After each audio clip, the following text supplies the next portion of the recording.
hello hello पारिजात বাইদেউ ডাঙৰ কথা এটা হল নহয় কি ডাঙৰ কথা হল তুমি হাঁহিছা যে বাইদেউৱে আপোনাক ফোন কৰি কথা এটা ক'বলৈ কৈছে আপোনাৰ হেনো বিয়া ঠিক কৰিছে বিয়া বিয়া ঠিক কৰিছে মোক কৈছে পাৰিজাত আৰু সমুদ্ৰচাৰৰ বিয়া হলে বাইদেউৰ একো আপত্তি নাই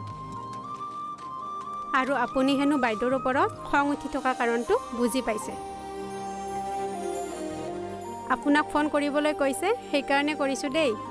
বাকি আপুনি কি ভাবে ভাবি থাকিব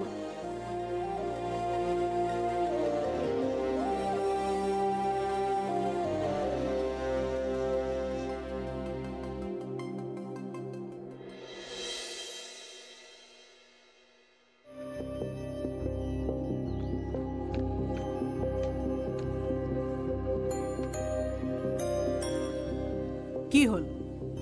মনটো মাৰি আহিছ যে নাই একো নাই আসলতে জীৱনটোনো কেনেকুৱা কিয়নো জীয়াই আছো একো ধৰিবই পৰা নাই আকৌ কি হল জীৱনটোত এগালমান অশান্তিৰ বাহিৰে আৰুনো কি পালো কৰি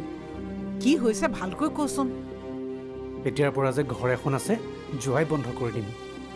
মোৰ কোনো নাই মোৰ কোনেও খা খবৰ ল'ব নালাগে দেউতা ঢুকোৱাৰ পাছত ভেটি ওচৰণ বুলি ধৰিয়ে ল'ম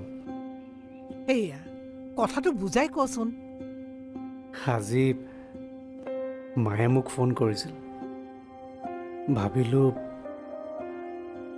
ভালৰ মাছ এটা লৈ যাম মায়ে ভাল পাব ভালেই কৰিলে কিন্তু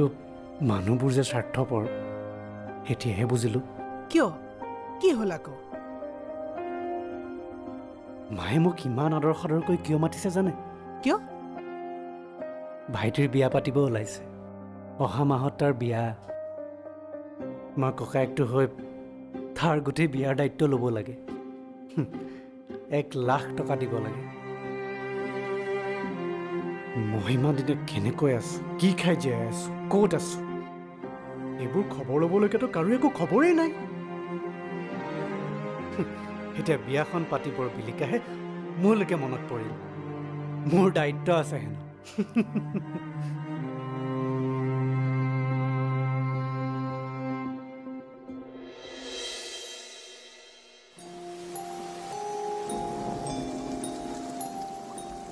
ককাইদেউক খবৰটো দিবই লাগিব ভাগিনীয়েকৰ বিয়া বুলি শুনিলে গুড়ৰ টিং কেইটামান সিয়ে দিব তাৰ আকৌ কুঁহিয়াৰৰ খেতি আছে যেতিয়া চিন্তাই নাই গহনাৰ চিন্তা বাৰু নাই মোৰ গহনাখিনি দেখোন তাইলৈকে সাঁচি থৈছোঁ তাই বিয়াত সেইখিনি গহনাই দিম মোৰ মাৰ ঘৰৰ মানুহখিনিতো মাতিলে নহ'ব আহঁতগুৰিৰ মানুহখিনিও মাতিব লাগিব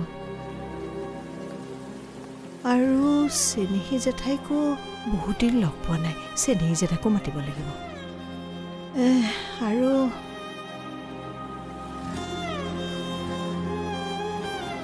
বিয়া বুলি কমখন উথপথপনে